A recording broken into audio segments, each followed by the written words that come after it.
Hey guys, I'm Adam86 and welcome to episode 2 of my England World Cup reviews videos series that I have on this channel. If you liked episode 1, give it a thumbs up because obviously episode 1 was a really good episode, destroying Iran quite easily. But yeah, game 2 is always going to be, I would say, the hardest game of the group.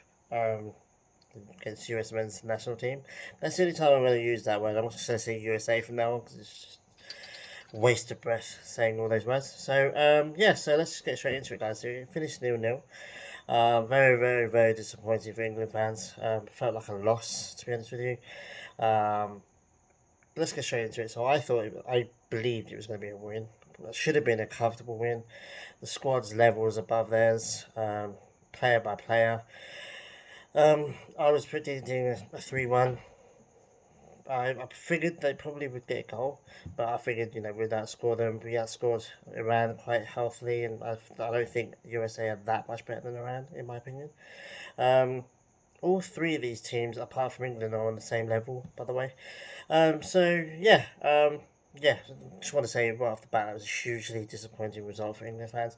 Um, and Southgate really is plummeting now. Like, we should be winning against USA every single time. We're not. I don't think we've won against them for ages for some weird reason.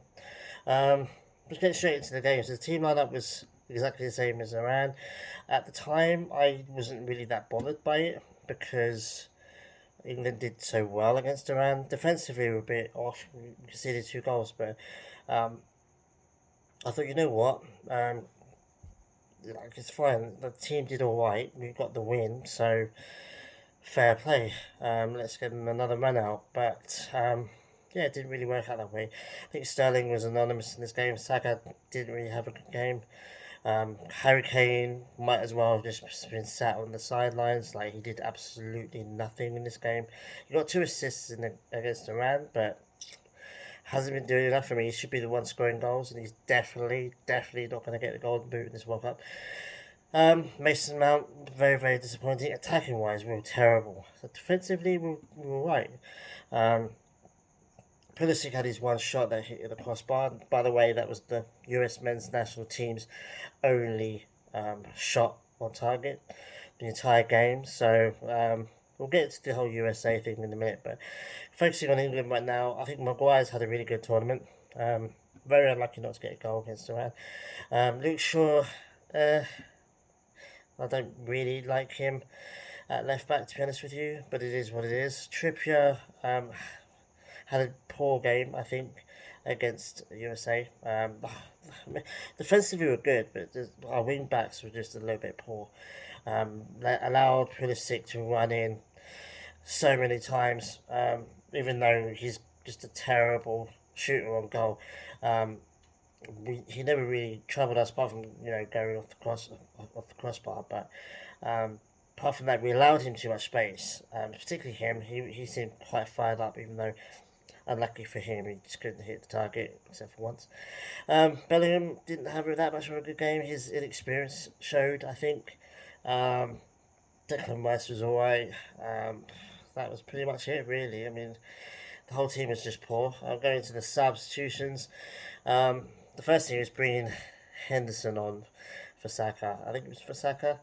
Um, Very weird decision for me. I think Calvin Phillips might have done a better job. Foden, God knows why Phil Foden didn't go on in this game. I mean, he should have started, in my opinion, but I was convinced he was going to come off the bench.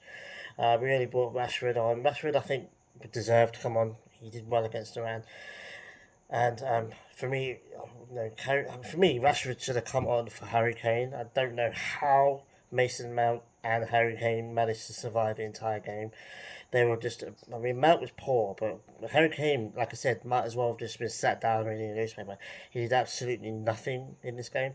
Why not take him off, bring Rashford on? He's good at striker, he's fast, he would have attacked USA's tired defence quite well. But instead we shoved him out wide, and I just don't think that's his best position. Although some Man United fans, I think, would suggest that left wing is his best position. But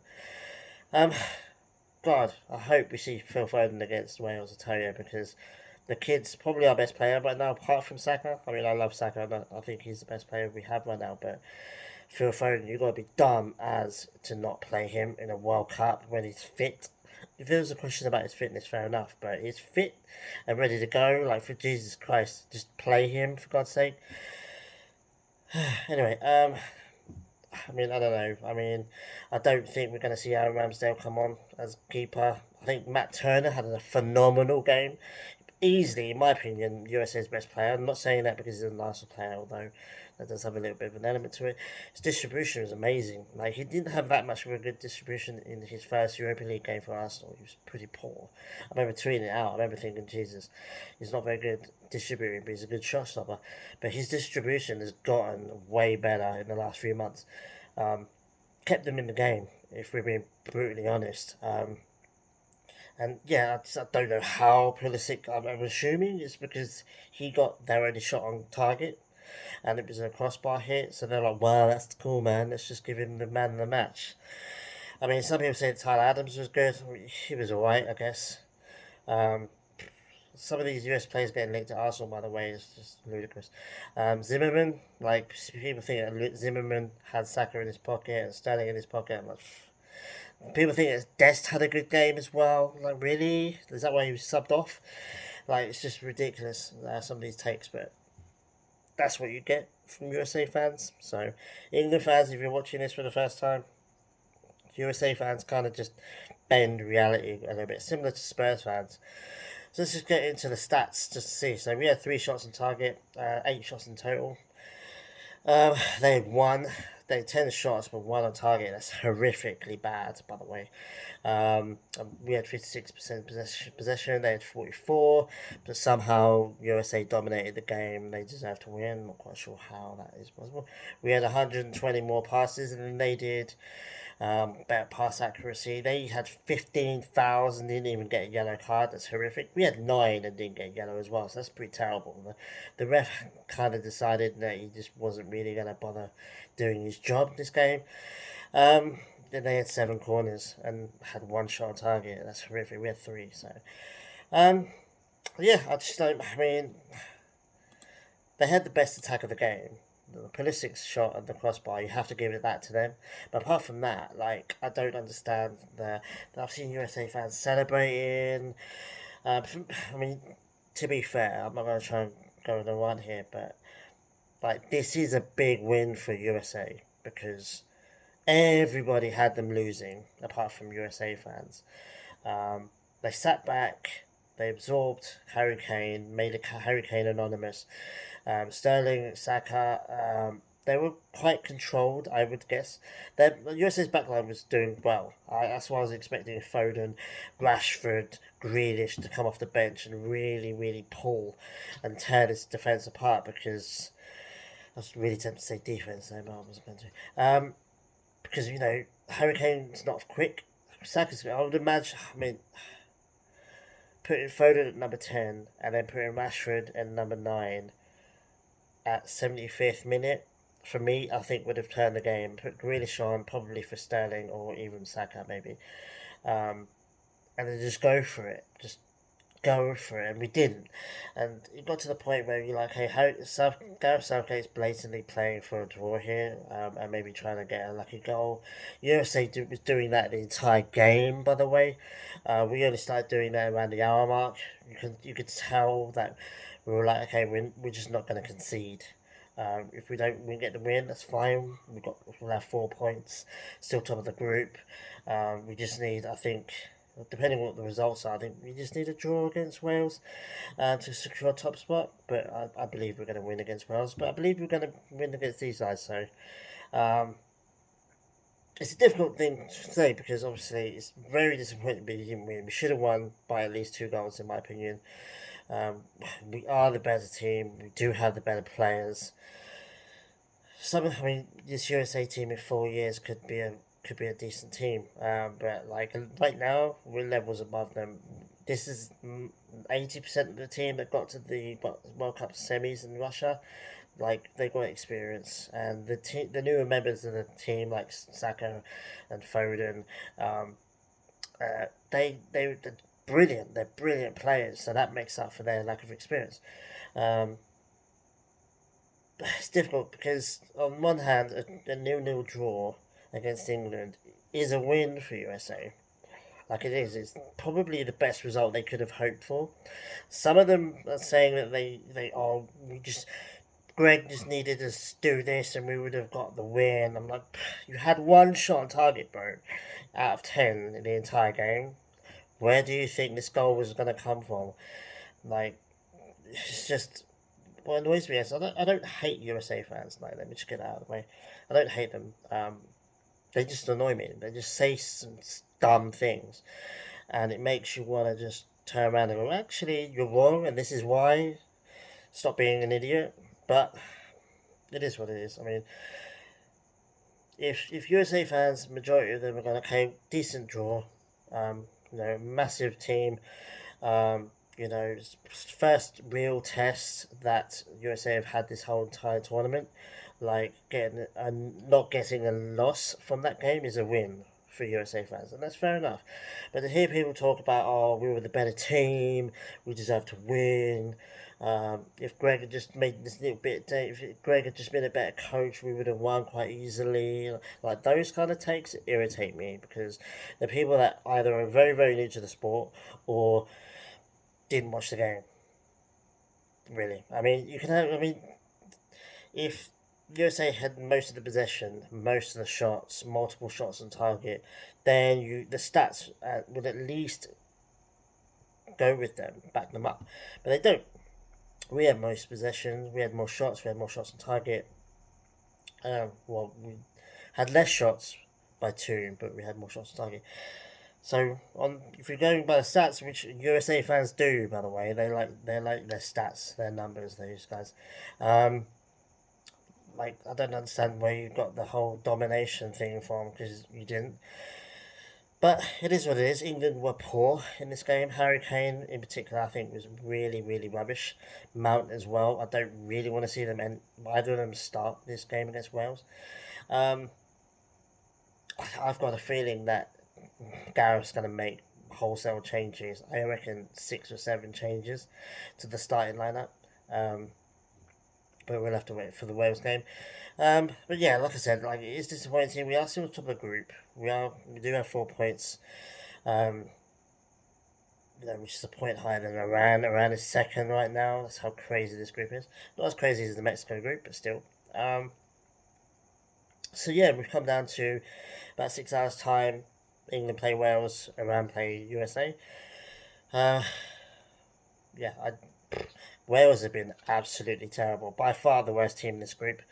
Absolutely terrible. I mean, they should have got the result against. I thought they were going to get a win against the USA. I thought the USA were going to really be surprised. They came out. The thing is with the USA is they come out in the first half and they play and they do really well and they're fast and they blatantly won. They're blatantly a team that wants to get a couple of goals early on because they always stop. By the time it gets to the second half and an hour mark, the tempo just goes down, and you can just tell that they're running out of energy or running out of ideas. And that's not a coach thing, by the way, kids. That's the players just giving up kind of thing. So yeah, Wales is just terrible. If we don't beat Wales, that's when I'm going to be really annoyed because. To get a draw against the USA is one thing, but to get a draw or a loss against Wales would just be unthinkable, and I would expect Southgate to get sacked after that. Depending on the result against Iran, USA, I forget what USA. I think USA are on 2 points. Wales are on 1, and I think Iran's on 3, and we're on 4. If Iran wins, and for me, Iran have every chance of winning this game, as much chance as USA, and the USA fans will we're the better team. Well, we've got 2 draws. One of them was against a really, really poor Wales, and one of them was against a really poor England team that just decided not to play. So I wouldn't be that confident if I was a USA fan, to be honest with you. Iran got their tails up. They won their last game. Why wouldn't they want to go and get a win? They probably won't now that I've just jinxed the hell out of it. USA might win. If they do win, the best they can do is get 5 points. which means that Wales, England would have to get at least a draw out of Wales, because the goal difference would just be astronomical. Even if USA beats Iran, I don't think it's going to be that by that many goals, because USA, they scored a goal, didn't they? They scored one goal in the Wales game. It was 1-1. The Wales game, the USA Wales game, feels like a long time ago. So I just done 4 nights, and I watched all 4 games in all 4 days. So that's 16 games. Anyway, so yeah, I mean, at the moment it's not too bad. At the time, it was absolutely devastating. And if I'd done this video the night of the game or the day after, I'll probably be swearing a lot more and be more angry about it. Now I've had a few days to think it over. It's like not too bad. It's embarrassing because like we should have beaten USA, but it is what it is. Anything can happen in either games tonight. I really do think that England should win. If England beat Wales, then the draw against USA is virtually forgotten, in my opinion, because obviously we'd finished top of the group. I haven't even begun to try and figure out who we could play because I just can't be bothered with that. Just tell me who we're going to play and we'll just go from there. But if Iran gets the win, and it's a decent win, and we somehow manage to lose against Wales, then this group could get interesting because Iran would be on 6 points and we would be on 4. We'd probably still go out in second place, but still.